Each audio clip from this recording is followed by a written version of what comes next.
नमस्कार प्यारे विद्यार्थियों। जैसा कि अपनी क्लासेज आज 9th नंबर यानी 9 नंबर की जो क्लास चल रही है वो अपनी समास पे आधारित है और इसमें वो क्वेश्चन है जो लगातार रिपीट हो रहे हैं और पुराने एग्जाम पे आए हुए हैं। आज का टॉपिक अपना समास है और ज़्यादा समय खराब नहीं करते हुए आज का पहला क्वेश्चन देखते हैं हम लोग।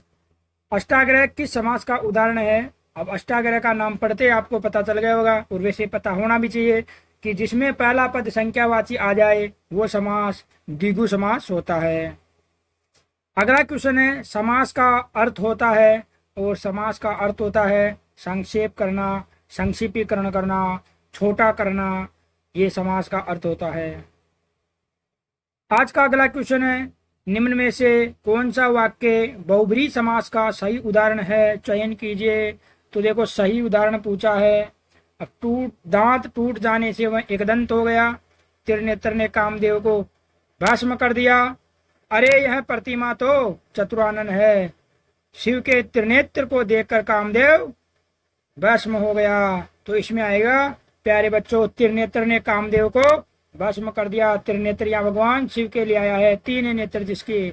अब आप ऐसे कहोगे कि त्रिनेत्र तो चौथे ऑप्शन में भी आ रहा है, लेकिन बेटा देखो शिव के त्रिनेत्र को देखकर कामदेव भस्म हो गए, तो इसमें तो शिव के त्रिनेत्र तो वो 3 संख्या वाला तीसरा नेत्र हो गया।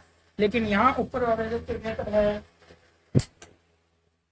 इस त्रिनेत्र में खुद भगवान शिव के लिए आया है, इसीलिए इसका जो राइट आंसर होगा वो दूसरा होगा।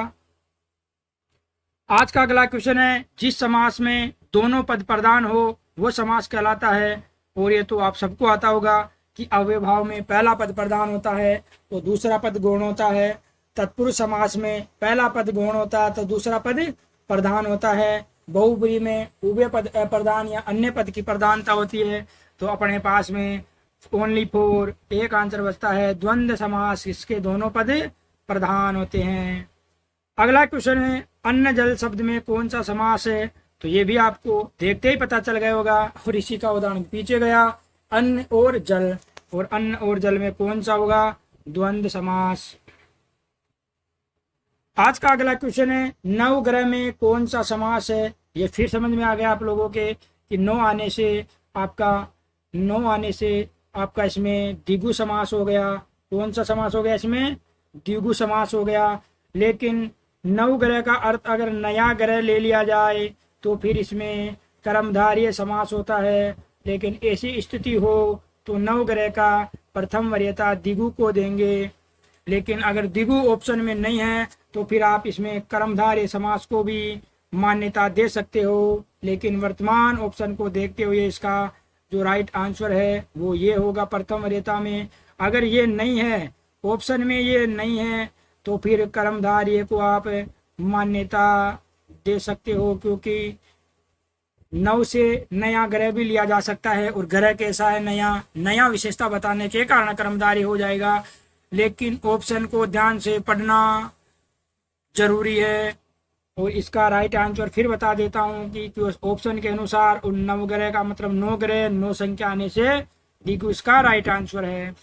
आज का अगला क्वेश्चन है निम्नलिखित में से पाप पुण्य में कौन सा समास है? जोरदार है वैसा, पाप और पुण्य, और ये आ गया आपका द्वंद्व समास। निम्नलिखित वाक्यांश को ध्यान पूर्वक पढ़े और बताइए कि ये किस समास का उदाहरण है।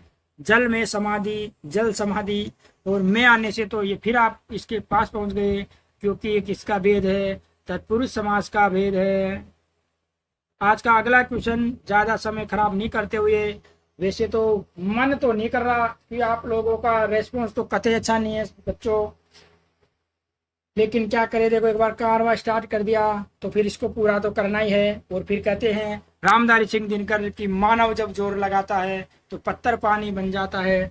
तो हमने स्टार्ट किया, इसको पूरा करते हैं। देखना नहीं देखना ये आप लोगों के बस में है, लेकिन बाद में एग्जाम होने के बाद में तो जरूर आपको स्क्रीनशॉट के साथ कुछ ना कुछ बताया ही जाएगा कि देखो फ्री का भी कुछ मोल होता है, फ्री अमूल्य होता है बेटा, मोल तो होता है नहीं। जो निःशुल्क होता है वो अमूल्य होता है। बहुमूल्य चीजें बिकती है लेकिन अमूल्य का कोई मोल नहीं होता। ज्यादा बातें न करते हुए इसका जो होगा कि निम्नलिखित में से किस शब्द के विग्रह में कर्मधारय समास होगा। देखो कितना बढ़िया जगह, कितनी सही बात निकली है, बहुमूल्य, और इसी का जो ऑप्शन होगा वही बहुमूल्य होगा, क्योंकि मूल्य कैसा है, बहु है, तो हो गया। कूप मंडूक में होगा नहीं, सरोज में होगा नहीं, मधुमक्खी में होगा नहीं, और मूल्य कैसा है, बहु है, और विशेषता बताने के कारण ये कर्मधारय समास हो गया। अगला क्वेश्चन है, यथाशक्ति शब्द में कौन सा समास है। प्यारे बच्चों, ज्यादा समय खराब न करते हुए इसका आंसर है पहला, क्योंकि आप लोग इसे पढ़े हुए हो। कर्मधारय समास का उदाहरण नहीं है, ये एग्जाम देने से ज्यादा है। बेटा क्वेश्चन को सही से पढ़ना, हमें समास पूरे याद है, लेकिन फिर भी समास का क्वेश्चन गलती हो जाता है, क्योंकि उस समय एग्जाम में क्वेश्चन को सही नहीं पढ़ते। नहीं पूछा है कि कर्मधारय का नहीं है, देखो परमाणु, परम है जो अणु, सदाशय, बहुसागर, लेकिन चतुरानन, चतुरानन में 4 आनन आ रहा है, और संख्या 4 आने से हम लोग तो इसे कर्मधारय में कतई नहीं मानेंगे। अगला क्वेश्चन है जो आपका आरपीएससी एलडीसी एग्जाम में पूछा गया क्वेश्चन है, और वर्तमान में भी एलडीसी एग्जाम की बातें चली रही है। मृत्यु को उन्मुख समास वगैरह है तो उपयुक्त सामासिक पद बताना है, और इसमें थोड़ा ध्यान से बताना। हम जब जल्दी होते हैं तो पढ़ने में कुछ और होता कुछ और है, हम बोलते मृत्योन्मुख, जबकि मृत्योन्मुख तो कोई होता ही नहीं बेटा, क्योंकि मृत्यु प्लस उन्मुख में संधि होगी और मृत्योन्मुख होगा, और इसका जो राइट आंसर होगा वो पहला होगा। लेकिन हम सामान्यतः बोलचाल में मृत्योन्मुख बोलते हैं, और बोलचाल के हिसाब से हम बी ऑप्शन लगा देते हैं, तो ये गलत हो जाता है। इसलिए इसका जो राइट आंसर है वो पहला होगा, क्योंकि ये यू ऊ और इस ऊ मिलकर के ये बड़े ऊ में प्रणीत होगा। आज का अगला क्वेश्चन है, कन्यादान समस्त पद का उपयुक्त विग्रह है कि कन्या को दान, कन्या के लिए दान, कन्या का दान, या कन्या पर दान। इस क्वेश्चन का जो राइट आंसर है वो होगा कन्या का दान। कन्या के लिए कोई दान नहीं किया जा सकता बेटा, शादी विवाह में एक बाप कन्या का ही दान करता है। तो इसका आंसर क्या होगा, इसका राइट आंसर होगा कन्या का दान। आज का अगला क्वेश्चन है वो है, यथाशक्ति शब्द का समास विग्रह होगा, और यथाशक्ति शब्द में आप लोग समझ सकते हो कि शक्ति के अनुसार इसमें समास कौन सा होगा। देखे तो आप कमेंट करके बताना, अभी नहीं देख रहे तो जब बाद में आपको पता लगेगा कि कोई चला रखा था कारवा निःशुल्क का, तो उसमें आप देखोगे, जब एग्जाम होने के बाद पता चले कि काश इसे पहले देख लिया होता, तो फिर भी जब देखो जब बताना इसका कि कौन सा इसमें समास है। वैसे इसका राइट आंसर वो 1 है। आज का अगला क्वेश्चन है वो है, गुरु दक्षिणा शब्द का समास विग्रह होगा, तो गुरु की दक्षिणा, के लिए दक्षिणा, के कारण दक्षिणा, या की कृपा के लिए दक्षिणा। तो इसमें जो आंसर होगा वो होगा गुरु के लिए दक्षिणा। इसका राइट आंसर होगा कन्या का दान। आज का अगला क्वेश्चन है वो है, यथाशक्ति शब्द का समास विग्रह होगा, और यथाशक्ति शब्द में आप लोग समझ सकते हो कि शक्ति के अनुसार इसमें समास कौन सा होगा। देखे तो आप कमेंट करके बताना, अभी नहीं देख रहे तो जब बाद में आपको पता लगेगा कि कोई चला रखा था कारवा निःशुल्क का, तो उसमें आप देखोगे, जब एग्जाम होने के बाद पता चले कि काश इसे पहले देख लिया होता, तो फिर भी जब देखो जब बताना इसका कि कौन सा इसमें समास है। वैसे इसका राइट आंसर वो 1 है। आज का अगला क्वेश्चन है वो है, गुरु दक्षिणा शब्द का समास विग्रह होगा, तो गुरु की दक्षिणा, के लिए दक्षिणा, के कारण दक्षिणा, या की कृपा के लिए दक्षिणा। तो इसमें जो आंसर होगा वो होगा गुरु के लिए दक्षिणा। आज का अगला क्वेश्चन है, प्रथम पद संख्यावाचक होने पर कौन सा समास होता है, और ये एलडीसी में आया हुआ क्वेश्चन है, और आप लोगों को पता है कि जिसमें संख्या हो वो द्विगु समास होता है। किस समास में दोनों पदों के बीच उपमेय उपमान विशेषण विशेष्य का संबंध होता है, ये भी आप लोगों को अच्छी तरह पता है, और ये कर्मधारय समास का बहुत बढ़िया उदाहरण है। आज का अगला क्वेश्चन है कि निम्नलिखित पदों में कर्मधारय समास का उदाहरण है, कर्मधारय, पीलाम, पीताम्बर, यथाशीघ्र, कष्ट साध्य, या महाजन। देखो इसमें राइट आंसर क्या माना गया वो आंसर के अनुसार मैं बता रहा हूँ, और वैसे है भी वही ज़्यादातर सही, इसमें जो राइट आंसर है वो महाजन है, और माना भी महाजन गया और माना भी जाना चाहिए था। आप सोच रहे होगे कि पीताम्बर को क्यों नहीं माना, क्योंकि देखो बेटा, जहाँ दो समास होते हैं वहां पर बहुब्रीहि समास को मान्यता दी जाती है, प्रथम वरीयता दी जाती है, और पीताम्बर में बहुब्रीहि समास भी आता है, और महाजन में सीधा कर्मधारय समास है। इसलिए ज्यादा सही जो आंसर है वो महाजन की ओर जाता है। इसीलिए जो इसकी फाइनल आंसर की में महाजन माना गया। आज का अगला क्वेश्चन है, जिस समास में दोनों पदों की प्रधानता होती है वह कहलाता है, और ये तो बहुत जोरदार समास है, जिसमें दोनों ही पद प्रधान हो। जिस समास में दोनों ही पद प्रधान हो वो आपका द्वंद्व समास कहलाता है। विद्यालय शब्द का सही विग्रह है, ये भी एलडीसी में आया हुआ क्वेश्चन है, और विद्या के लिए आलय विद्यालय शब्द का सही सामासिक पद है। इसी के साथ आज का अगला क्वेश्चन है, 5 तंत्रों का समाहार विग्रह का सही समास है। 5 तंत्रों का समाहार विग्रह का सही समास है, तो 5 तंत्रों में आएगा पंचतंत्र, और पंचतंत्र आप देख सकते हो ऑप्शन नंबर 1 में पंचतंत्र है। आज का अगला क्वेश्चन है कि जिस समास में प्रथम पद गौण तथा उत्तर पद प्रधान होता है उसका नाम है, और ये असिस्टेंट एग्जाम है, कोई टेक्स्ट असिस्टेंट एग्जाम, उसमें आया हुआ क्वेश्चन है, ये देख सकते हो आप लोग। और जिसमें प्रथम पद तो क्या होता है, गौण होता है, और उत्तर पद प्रधान होता है, उसे हम तत्पुरुष समास कहते हैं। मुनि श्रेष्ठ शब्द का उचित समास विग्रह होगा, तो मुनि श्रेष्ठ का होगा मुनियों में श्रेष्ठ, और इसका राइट आंसर सी होगा। ये भी इसी एग्जाम आया हुआ क्वेश्चन है। आज का अगला क्वेश्चन है, सिंह रूपी नर विग्रह में निर्मित समास है। सिंह रूपी नर विग्रह से निर्मित समास यानी सामासिक पद कौन सा बना, सिंह रूपी नर से सामासिक पद कौन सा बना ये बताना हमें, और ये आपका एलडीसी एग्जाम में आया हुआ क्वेश्चन है, और इसका बनेगा आपका नरसिंह। आंसर ऑप्शन इसका बी सही होगा, नरसिंह। आज का अगला क्वेश्चन है, समानाधिकरण तत्पुरुष समास के नाम से जाना जाता है, और आप पढ़ते हैं ना कि समास 5-4 प्रकार के भी होते हैं, समास 5 प्रकार के भी होते हैं, उसी कारण ये है। और ये जो समानाधिकरण तत्पुरुष समास है वो कर्मधारय समास ही समानाधिकरण तत्पुरुष समास माना जाता है। आज का अगला क्वेश्चन है कि किस विकल्प में कर्मधारय समास नहीं है, तो बताओ महात्मा, काला साहब, नीलकमल या गजानन। तो ये भी आपको देखते ही पता चल गया होगा, और ये आरपीएससी जो एसआई का एग्जाम हुआ था उसमें पूछा गया क्वेश्चन है, और इसका राइट आंसर है गजानन। गजानन कर्मधारय समास नहीं है, नहीं तो महान आत्मा, आत्मा कैसी महान है, साप कैसा काला, और कमल कैसा है, नीला है। इस प्रकार गजानन तो आपको पता होगा कि गज है आनंद, जिसका किसके लिए आता है, और ये बहुब्रीहि समास का उदाहरण है। आज का अगला क्वेश्चन है, किस विकल्प में द्वंद्व समास नहीं है, तो द्वंद्व समास नहीं बताना है, जैसे दाल और भात, भूत प्रेत, शुभ और अशुभ, लेकिन शुभागमन में आपका द्वंद्व समास नहीं है, और इसका राइट आंसर होगा शुभागमन, शुभ प्लस आगमन होगा।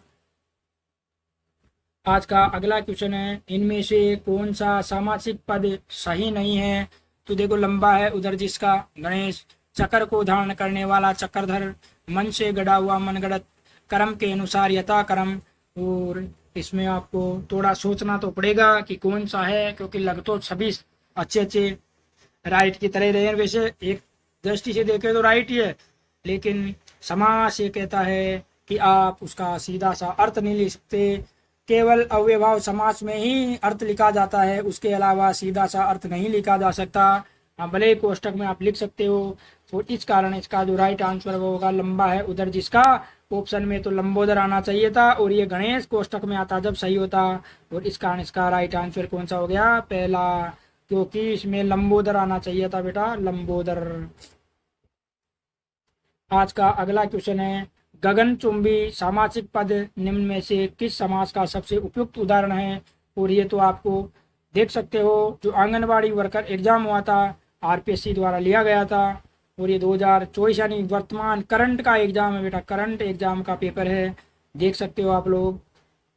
और गगनचुंबी में जो सामासिक पद है वो किस समास का होगा, गगन को चूमने वाला, और गगन को चूमने वाला आते आप लोगों को पता है कि कारक लग गया, कारक लगते इसमें तत्पुरुष समास हो गया।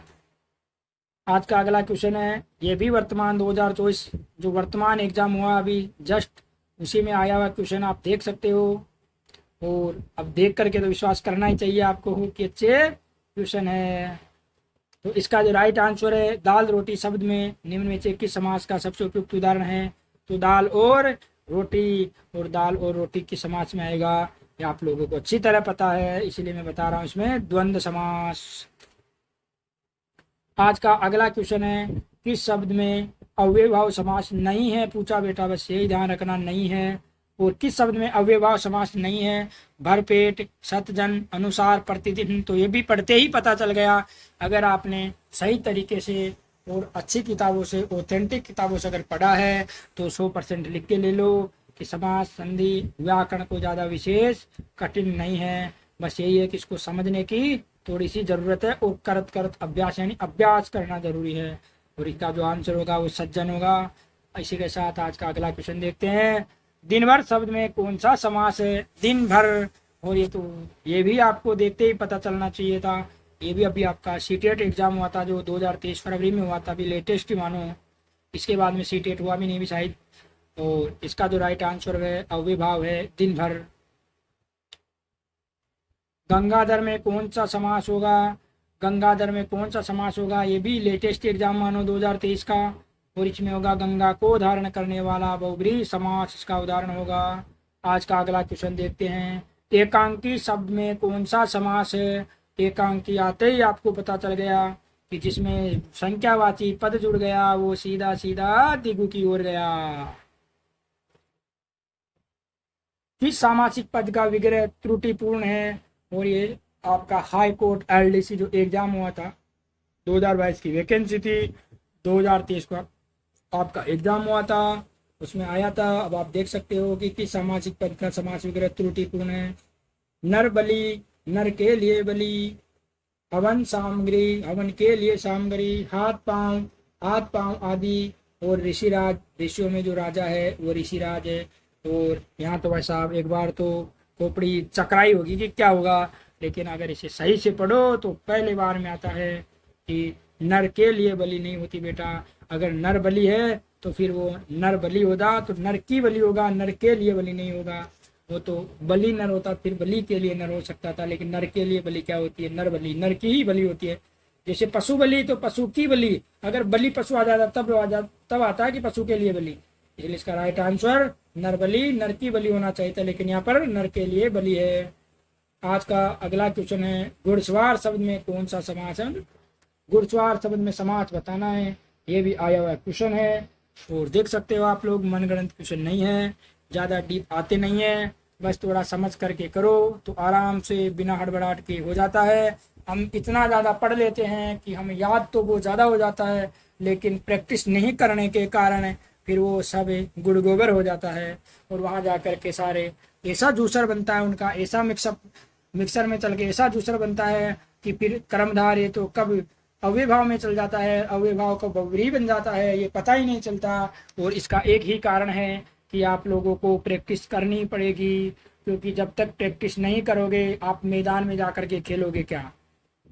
वो है तो पढ़ना भी ज़रूरी है, लेकिन उसके साथ प्रैक्टिस करना भी ज़रूरी है। इसीलिए पहले हमने ये क्लासेस चलाई ताकि जैसे जैसे हम पढ़ाते चले लगातार साथ में आप लोग प्रैक्टिस करते चलो। नहीं तो पूरी व्याकरण पढ़ाने के बाद फिर एक एक टॉपिक को ट्यूशन कराते तो बहुत समय लगता, वो फिर शायद इतना तारतम्य नहीं बन पाता अपना और आपका। लेकिन अब जैसे एमसीक्यूज हो गई, अब इसके बाद में थ्योरी बेस पढ़ो और इधर देखो कितना अच्छा रिजल्ट मिलता है। कहते हैं ना कि पढ़िया तो घना बट नंबर को ना आयो, न जाने ट्यूशन कटवायो, आते आते गलत हो गयो, आओ तो यो भी छो लेकिन गलत हो गयो बेटा। यो एक ही कारण है कि गलत क्यों हो गयो, क्योंकि आपा क्वेश्चन कौन निकालिया। जब तक आप लोग प्रत्येक टॉपिक वाइज क्वेश्चन नहीं निकालोगे पुराने आए हुए, तब तक आप लोगों को उतना अच्छा रिजल्ट नहीं मिलेगा जितना आपको मिलना चाहिए था, आपकी तैयारी के अनुसार मिलना चाहिए था। इसी के साथ ज़्यादा बातें नहीं करते हुए, क्योंकि है ना, क्योंकि अभी देखोगे नहीं तुम लोग, और देखोगे तो अरे बड़ा घना ज़्यादा बोलो सर तो। हाँ चलो, इसी के साथ आज का घुड़सवार शब्द में समास बताना बेटा। और घोड़े पर सवार होता है और घोड़े पर सवार हो जाता है तब वो तत्पुरुष में चला जाता है। इसी के साथ अगला क्वेश्चन है, युधिष्ठिर शब्द में कौन सा समास है। देख सकते हो सभी आए हुए क्वेश्चन लिए हैं ताकि आप लोग ये ना सोचो कि गुरुजी ज्ञान नहीं हो रहा है, अपने मन से नहीं बना रहे भाई, आते वही है, सेम है, कोई ज़्यादा विशेष होता नहीं। और युधिष्ठिर है, युद्ध में स्थिर है, जो युधिष्ठिर हो गया और वो किसकी ओर जा रहा है आप लोगों को पता है, बहुब्रीहि समास का उदाहरण है युधिष्ठिर।